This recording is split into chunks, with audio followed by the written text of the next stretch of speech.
Guys আসসালামু আলাইকুম। New blog নিয়ে আসলাম। এখানে 5টা ডিম নিয়েছি, এখানে চীনাবাদাম নিয়েছি, ভালো করে ছিলে নিব।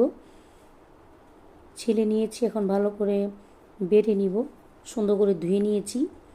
তো একটু নরম নরম করে বেটে নিতে হবে। তো সুন্দর করে বেটে নিলাম আমি, একদম মিহিন করে বেটে নিলাম। তো এখানে বেটে নিলাম। তো এখানে 5টা ডিম আমি ভেঙে নিচ্ছি। এখানে 5টা ডিম ভেঙে নিয়ে আমি, বেশি উপকরণ আমার লাগবে না, এখানে সামান্য লবণ আর হলুদের গুঁড়ো হলে হবে। তো আমি হলুদের গুঁড়া লবণ দিয়ে এখানে আমি পলিতে ভরে আধা ঘন্টার জন্য আমি ভাপিয়ে দিয়ে দিব, চুলায় সিদ্ধ দিয়ে দিব। তো দিয়ে দিলাম চুলায় আধা ঘন্টার জন্য। হয়ে গেছে, ডিমটা সুন্দর করে কেটে কুটে নিলাম। চুলায় তেল দিয়েছি, হলুদের গুঁড়া লবণ দিয়েছি, দিয়ে একটু ভালো করে ভাজা ভাজা করে নিব। তো ভালো করে ভাজা ভাজা করে নিচ্ছি। তো ভাজা হয়ে গেলে ডিমগুলো আমি উঠিয়ে নিব। দিয়ে দেব পরিমাণ মতো পেঁয়াজ কুচি।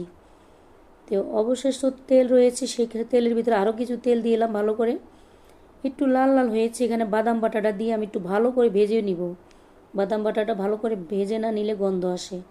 এখানে কিন্তু বেশি উপকরণ লাগবে না। আমি দিয়ে দিলাম সামান্য পানি, দিয়ে দিলাম সামান্য আদা রসুন, হাফ চামচেরও কম হলো হলুদের গুঁড়া দিয়েছি, লবণ দিয়েছি।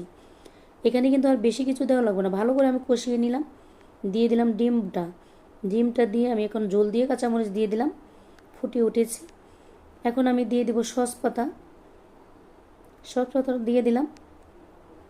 এটা কিন্তু বেশি মশলা দিলে মজা লাগে না। তো আমাকে যারা ইউটিউব থেকে দেখছেন, আমার ইউটিউব চ্যানেলের নাম নাজমা রান্নাঘর, অবশ্যই আমার চ্যানেলটাকে সাবস্ক্রাইব করে দিবেন।